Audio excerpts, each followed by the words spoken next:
Hello दोस्तों, स्वागत है आपका अपने चैनल जीके लर्निंग में। दोस्तों आज का हमारा प्रैक्टिस सेट नंबर है 30। इससे पहले हम 29 प्रैक्टिस सेट आपको करा चुके हैं। हर प्रैक्टिस सेट के अंदर 50 क्वेश्चन हम आपको कराते हैं। ये क्लास आपके साइंस के लिए बहुत ही ज़्यादा इंपॉर्टेंट क्लास रहने वाली है, जो आपके ICAR टेक्नीशियन के लिए क्लास हम करा रहे हैं। तो देखिए, अगर आपने हमारी पिछली क्लासें नहीं देखी हैं तो चैनल की प्लेलिस्ट है ICAR टेक्नीशियन साइंस के नाम से।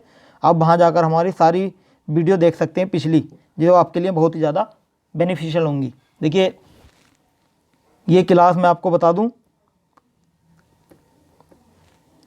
डेली सुबह 10 बजे होती है। ध्यान रखिएगा, 10 बजे डेली क्लास होती है। तो इस क्लास में आना ना भूलें। अगर आपने अभी तक चैनल को सब्सक्राइब नहीं किया तो चैनल को सब्सक्राइब कर लेंगे और वीडियो को लाइक कर देंगे। तो चलिए क्लास को शुरू करते हैं। देखिए, क्वेश्चन हमारा है, किसी व्यक्ति को मुक्त रूप से घूर्णन कर रहे घूर्णी मंच पर अपनी कोणीय चाल कम करने के लिए क्या करना चाहिए। देखिए, ये आपको बताना है। देखिए, उसे अपने हाथ बाहर की ओर फैलाने चाहिए। Option number 20 the right answer, अपने हाथ बाहर की ओर फैलाने चाहिए। ध्यान रखिएगा। पर चलते हैं, नेक्स्ट क्वेश्चन हमारा है, स्थिर गति से जा रही खुली कार में बैठा एक बालक गेंद को हवा में सीधा ऊपर फेंकता है। तो गेंद गिरेगी, उसके सामने गिरेगी, उसके पीछे गिरेगी, उसके बराबर यानी बगल में गिरेगी या उसके हाथ में गिरेगी। बताइए। देखिए, उसके हाथ में गिरेगी। Option number D is the right answer, उसके हाथ में गिरेगी। ध्यान रखिएगा, जैसे ही स्थिर गति से जा रही खुली कार में बैठा एक बालक गेंद को हवा में सीधा ऊपर फेंकेगा तो गेंद उसके हाथ में गिरती है। ध्यान रखिएगा। चलिए नेक्स्ट है निकट दृष्टिता से पीड़ित लोगों को इनका प्रयोग करने की सलाह दी जाती है। किसका? देखिए, हम करते हैं उसमें अवतल लेंस का प्रयोग, यानी कि अवतल लेंस का प्रयोग करने की सलाह दी जाती है। ध्यान रखिएगा। अवतल लेंस कहाँ है? सम अवतल लेंस नहीं, अवतल यानी कि कॉन्केव मिरर की ध्यान रखिएगा, concave lens. Option number C is the right answer. चलिए नेक्स्ट है, निम्नलिखित में से किस खगोलीय पिंड में हीलियम 3 प्रचुर मात्रा में मौजूद है, जो ऊर्जा का एक भावी स्रोत है। बताइए। देखिए, इसका राइट आंसर हो जाएगा आपका चंद्रमा। Option number is the right answer, चंद्रमा में होगा। ध्यान रखिएगा, चंद्रमा इज द राइट आंसर। मैं आपको बता दूं कि पृथ्वी से चंद्रमा की दूरी लगभग 382,000 किलोमीटर है। ध्यान रखिएगा, 382,000 किलोमीटर है इसकी दूरी। चलिए नेक्स्ट है, प्रेशर कुकर जल्दी पकाता है। प्रेशर कुकर जल्दी पकाता है क्योंकि, बताइए क्योंकि। देखिए, क्योंकि कुकर की सामग्री सुचालक होती है। Option number C is the right answer, cooker की सामग्री सुचालक होती है। चलिए नेक्स्ट है, मोटर कारों में हेडलाइट की चोंद को हटाते हैं। देखिए, मोटर कारों में हेडलाइट की जो चोंद पड़ती है आंखों पे, उसे कैसे हटाते हैं? उसे हम हटाते हैं, पोलेराइड प्रयुक्त किए जाते हैं उसके लिए, Polaroid. Option number D is the right answer, Polaroid हम प्रयुक्त करते हैं। ध्यान रखिएगा। चलिए नेक्स्ट है, इलेक्ट्रॉनिक परिपथ में DC को ब्लॉक करने के लिए निम्नलिखित में से कौन सा परिपथ एलिमेंट प्रयोग किया जाता है। देखिए, हम प्रयोग करते हैं धारिता का। धारिता is the right answer. Option number D बिल्कुल राइट आंसर हो जाएगा, धारिता। चलिए नेक्स्ट है, एक प्रकाश वर्ष इसकी एक यूनिट है। देखिए, एक प्रकाश वर्ष इसकी एक यूनिट कौन सी होगी? इसकी यूनिट होती है दूरी। Option number D is the right answer, दूरी इसकी यूनिट होती है। चलिए नेक्स्ट चलते हैं, नेक्स्ट क्वेश्चन हमारा है, 0 डिग्री सेंटीग्रेड पर जल और बर्फ क्रिस्टल साम्यावस्था में होते हैं। जब इस प्रणाली को पर दबाव प्रयुक्त किया जाता है तब क्या होता है? देखिए, तब हमारा बर्फ का अधिक भाग जल बन जाता है। Option number B is the right answer. Option number B आपको बिल्कुल राइट आंसर हो जाएगा। चलिए नेक्स्ट है, लैंप की बत्ती में तेल किसके कारण ऊपर उठता है? देखिए, लैंप की बत्ती में तेल उठता है केशिकत्व के कारण। Option number A is the right answer, केशिकत्व के कारण होता है। केशिकत्व जो घटना उसके साथ घटती है तब उसका जो तेल है वो ऊपर की तरफ उठता है। ध्यान रखिएगा। चलिए नेक्स्ट है, न्यूक्लियर रिएक्टरों में भारी जल का प्रयोग शीतलक के रूप में किया जाता है। जो भारी जल है वो कौन सा? देखिए, भारी जल जो होता है ये हाइड्रोजन के भारी आइसोटोप के से युक्त जल होता है। Option number is the right answer. ध्यान रखिएगा। चलिए नेक्स्ट है, आपको करना है यहाँ मिलान। चलिए देखिए, भाप का इंजन किसने बनाया था? भाप का इंजन, देखिए, भाप का इंजन बनाया था जेम्स वॉट ने बनाया था। और रमन प्रभाव, देखिए रमन प्रभाव जो था ये CB रमन द्वारा बनाया था। और एक्स किरणें का आपको बताना है। देखिए, एक्स किरणें का आविष्कार किया था हमारा WC रोंटजन ने किया था। टेलीफोन का हमारा ग्राम बेल ने किया था। इसका राइट आंसर आपको करना, देखिए इसका राइट आंसर हो जाएगा ऑप्शन नंबर ए, बिल्कुल राइट आंसर हो जाएगा। चलिए नेक्स्ट है, नेक्स्ट क्वेश्चन पर चलते हैं। नेक्स्ट क्वेश्चन हमारा है, एक बांध की दीवार सबसे ऊपरी भाग की अपेक्षा सबसे निचले भाग पर अधिक मोटी बनाई जाती है क्योंकि दीवार पर पानी द्वारा डाला गया दाब, देखिए ये दीवार की गहराई के साथ बढ़ता रहता है। Option number is the right answer, दीवार की गहराई के साथ बढ़ता है। चलिए नेक्स्ट है, सोडा लाइम की एक बोतल को गर्दन से पकड़ा गया है और ऊर्ध्वाधर वृत्त में तेजी से घुमाया गया, तो बोतल के किस भाग के निकट बुलबुले एकत्रित होंगे? देखिए जो बुलबुले इकट्ठे होंगे ये गर्दन के निकट होंगे, यानी कि उसका जो कैप होता है उसके निकट होंगे। Option number D is the right answer. चलिए नेक्स्ट है, बीमा MLT-2 किसके अनुरूप है? यानी कि MLT-2 किसकी बीमा है? ये हमारी होती है बल की बीमा होती है। Option number B is the right answer, बल की बीमा होती है। बल का फॉर्मूला क्या होता है? बल इज इक्वल टू होता है त्वरण गुणा द्रव्यमान। अगर इसे इंग्लिश में लिखना चाहूँ तो F is equal to MA होता है। चलिए देखिए त्वरण हमारा क्या है? त्वरण हमारा मीटर पर सेकंड स्क्वायर होता है। त्वरण हमारा मीटर पर सेकंड स्क्वायर, सेकंड को हम टी से डिनोट करते हैं टाइम से, और द्रव्यमान हमारा एल से होता है लीटर।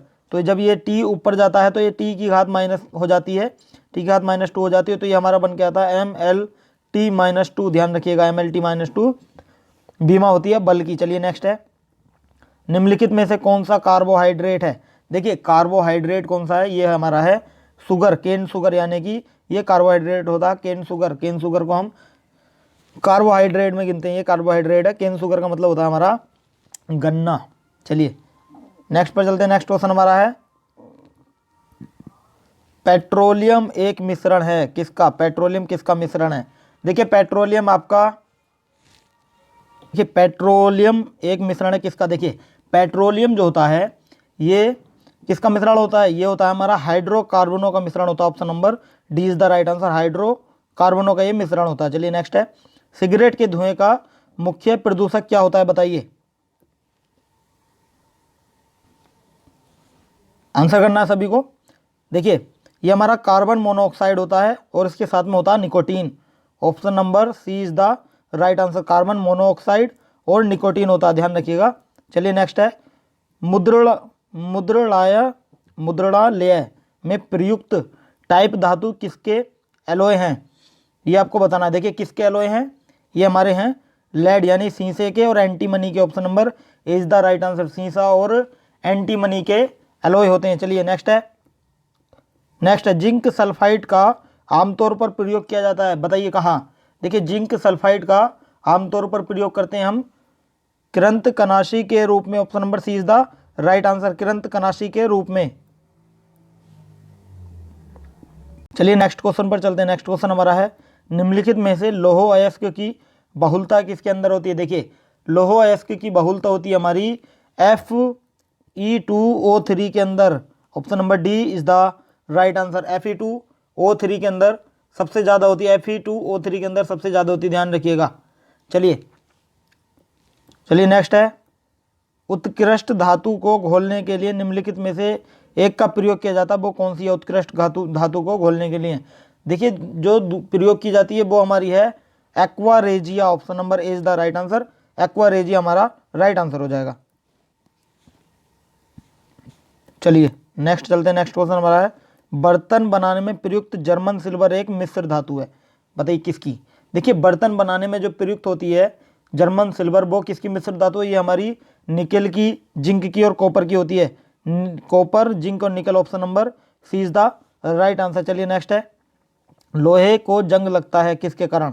देखिए लोहे को जो जंग लगता है ये हमारा ऑक्सीकरण के कारण लगता है, ध्यान रखिएगा। Option number B is the right answer, ऑक्सीकरण के कारण लगता है। और जंग लगने के बाद लोहे का जो वजन है वो बढ़ जाता है, लोहे का वजन बढ़ जाता है। चलिए ध्यान रखिएगा। चलिए नेक्स्ट है, धातुओं की क्षति का कारण आपको बताना। धातुओं की क्षति का कारण क्या है? ये होता है हमारा मुक्त इलेक्ट्रॉनों की मौजूदगी के कारण प्रकाश का परावर्तन। Option number is the right answer. चलिए नेक्स्ट हमारा, निम्नलिखित में से ऊर्जा का अनवीकरणीय यानी कि नॉन रिन्यूएबल स्रोत कौन सा है? देखिए इसका राइट आंसर हमारा हो जाएगा कोयला। कोयला एक अनवीकरणीय स्रोत होता है। Option number B is the right answer. चलिए नेक्स्ट चलते हैं। नेक्स्ट क्वेश्चन हमारा क्या है? नेक्स्ट क्वेश्चन है, मिल्क ऑफ मैग्नीशिया किसे कहते हैं? देखिए मिल्क ऑफ मैग्नीशिया हम बोलते हैं मैग्नीशियम ऑक्साइड को, option number D is the right answer. Magnesium oxide को हम मिल्क ऑफ मैग्नीशिया बोलते हैं। चलिए नेक्स्ट है,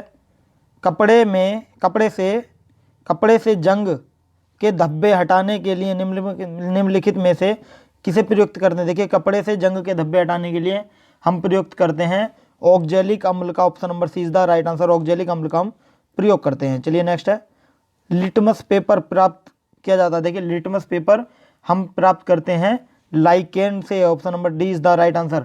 लाइकेन से हम लिटमस पेपर को प्राप्त करते हैं। और मैं बता दूं कि अम्ल जो होता है वो नीले लिटमस पेपर को लाल में बदल देता है। अम्ल जो होता है, या एसिड हम बोलते हैं इंग्लिश में, वो नीले को लाल में बदल देता है। और जो क्षार होता है, क्षार यानी कि बेस, क्षार हमारा लाल को नीले में बदल देता है। ध्यान रखिएगा, इसका अपोजिट चलता है अम्ल। अम्ल नीले को लाल में बदलता है। चलिए नेक्स्ट है, क्यूरी बिंदु तापमान पर निम्नलिखित में से क्या होता है। देखिए, क्यूरी बिंदु तापमान पर जो धातु का चुंबकीय गुण होता है वो खत्म हो जाता है, यानी कि धातु का चुंबकीय गुण समाप्त हो जाता है। Option number C is the right answer. चलिए नेक्स्ट है, प्राणियों के वैज्ञानिक नाम लिखने में प्रयुक्त भाषा कौन सी आती है। देखिए, जब वैज्ञानिक नाम लिखने की बात आती है तो हम लैटिन भाषा का प्रयोग करते हैं। Option number D is the right answer. Latin भाषा का प्रयोग करते हैं। और मैं बता दूं, लैटिन शब्द की उत्पत्ति हुई थी लैटियम जिले के नाम से हुई थी। ध्यान रखिएगा, लैटियम जिले के नाम से लैटिन शब्द की उत्पत्ति हुई थी। चलिए नेक्स्ट है, रुधिर कैंसर का दूसरा नाम आपको बताना। देखिए, रुधिर कैंसर का दूसरा नाम ल्यूकीमिया होता है। Leukaemia, option number C is the right answer. Leukaemia आपका राइट आंसर हो जाएगा। चलिए नेक्स्ट है, हमारी छोड़ी हुई सांस की हवा में कार्बन डाइऑक्साइड की मात्रा लगभग कितनी होती है। देखिए, जब हम सांस छोड़ते हैं यानी कि, तो सांस के साथ कार्बन डाइऑक्साइड बाहर निकलती है, उसकी मात्रा लगभग होती है 4% होती है। Option number 20 the right answer. 4% इसकी मात्रा होती है। ध्यान रखिएगा। चलिए नेक्स्ट है, किस कशेरुकी में ऑक्सीजनित और बी ऑक्सीजनित रुधिर मिल जाते हैं। देखिए, किस कशेरुकी में मिलते हैं, ये मिलते हैं हमारे उभयचर के अंदर। Option number is the right answer. उभयचर के अंदर ये मिलते हैं। ध्यान रखिएगा। चलिए नेक्स्ट है, निम्नलिखित में से किसका संश्लेषण यकृत द्वारा किया जाता है। देखिए, किसका संश्लेषण यकृत द्वारा होता है, ये होता है विटामिन ए का। Option number is the right answer. Vitamin A का जो संश्लेषण होता है वो यकृत द्वारा होता है। चलिए नेक्स्ट है, कोशिकाओं के अध्ययन से संबंधित जैविकी शाखा को हम क्या कहते हैं। देखिए, कोशिकाओं के अध्ययन से संबंधित जैविकी शाखा को हम कहते हैं cytology. Option number is the right answer. Cytology कहते हैं। अगर आपको वीडियो स्पेशली इन अध्ययन से कोशिका यानी कि इन अध्ययन से आपको एक वीडियो अलग से चाहिए तो मैं आपको बना के दे सकता हूं, अगर आप कमेंट करते हो तो। अगर आप बताते हो कि हाँ ये आपको चाहिए, नीड है, तो मैं ज़रूर दूंगा। कमेंट जरूर करिएगा। चलिए नेक्स्ट है, अंतःदर्शी एंडोस्कोप क्या है। देखिए, अंतःदर्शी एंडोस्कोप क्या है आपको बताना है। अंतःदर्शी एंडोस्कोप होता हमारा, यह मानव पेशियों द्वारा जनित विद्युत सिग्नलों को रिकॉर्ड करने का एक यंत्र होता है। Option number C is the right answer. ध्यान रखिएगा। चलिए नेक्स्ट है, नींद न आने के लिए प्रयुक्त डॉक्टरी शब्द।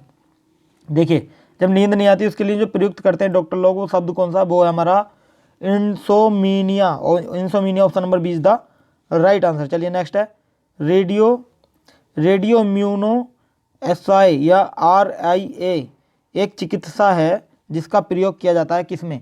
देखिए, इसका प्रयोग हम करते हैं रुधिर के नमूनों में मौजूद प्रतिरक्षियों और हार्मोन्स का पता लगाने के लिए। Option number is the right answer. ध्यान रखिएगा। चलिए नेक्स्ट है, निम्नलिखित में से कौन सा वास्तविक सर्प नहीं है।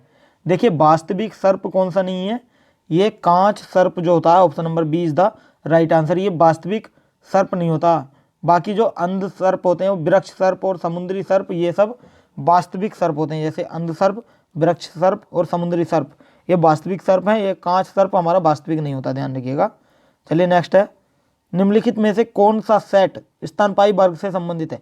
देखिए, मैं आपको बता दूं कि स्तनपायी वर्ग में जो आते हैं हमारे, एक तो हमारा चमगादड़ आता है और व्हेल आती है, व्हेल मछली। देखिए, व्हेल, चमगादड़, कंगारू, दरियाई घोड़ा। ऑप्शन नंबर ए बिल्कुल राइट आंसर हो जाएगा। Option number A is the right answer. इससे अलग हमारा कुत्ता आता है और हमारा रैबिट यानी कि खरगोश भी इसके अंतर्गत आता है। ध्यान रखिएगा। बता देता हूँ, देखिए, स्तनपायी वर्ग के प्राणी उच्च तापी और नियत तापी होते हैं, यानी कि उच्च तापी होते हैं इसके प्राणी और नियत तापी भी होते हैं, नियत तापी भी होते हैं, ध्यान रखिएगा। और मैं बता दूं इनके शरीर का जो तापमान होता है वो वातावरण के परिवर्तन के साथ नहीं बदलता, इसलिए ये स्तनपायी के अंदर आते हैं, ध्यान रखिएगा। चलिए नेक्स्ट है अंतरंग अंगों का अध्ययन क्या कहलाता है। देखिए अंतरंग अंगों का अध्ययन हमारा कहलाता है splanchnology. Option number D is the right answer. Splanchnology कहलाता है, स्प्लैंक्नोलॉजी कहलाता है, ध्यान रखिएगा। चलिए नेक्स्ट पर चलते हैं। नेक्स्ट क्वेश्चन हमारा है रक्त के स्कंदन के लिए निम्नलिखित में से कौन सा घटक उत्तरदायी होता है। देखिए कौन सा घटक होता है, ये होता है प्लेटलेट्स, यानी कि option number A is the right answer, platelets होता है, ध्यान रखिएगा। चलिए नेक्स्ट है मधुमक्खियों के प्रजनन और प्रबंधन को हम क्या कहते हैं। देखिए मधुमक्खियों के प्रजनन और प्रबंधन को हम कहते हैं एपीकल्चर, एपीकल्चर के अंतर्गत आता है ये, option number D is the right answer, ध्यान रखिएगा। चलिए नेक्स्ट है प्रकाश संश्लेषण की लगभग उल्टी प्रक्रिया है। देखिए प्रकाश संश्लेषण की उल्टी प्रक्रिया लकड़ी का जलना, option number B is the right answer, लकड़ी का जलना प्रकाश संश्लेषण की उल्टी प्रक्रिया में आता है। चलिए नेक्स्ट है किसी संकर कंप्यूटर में निम्न में से किस विशेषताओं का समन्वय होता है। ये हमारा होता है अनुरूप और अंकीय कंप्यूटरों का, option number C is the right answer, ध्यान रखिएगा। चलिए नेक्स्ट है क्वेश्चनों को नोट करते चलिएगा, जो आपको लगता है कि हाँ ये क्वेश्चन आपसे नहीं हो रहा तो उसे नोट कर लीजिएगा। चलिए अगला है निम्नलिखित में से सामान्य तौर पर प्रयोग किए जाने वाली फ्लॉपी डिस्क का साइज क्या होता है। देखिए फ्लॉपी डिस्क का साइज होता है हमारा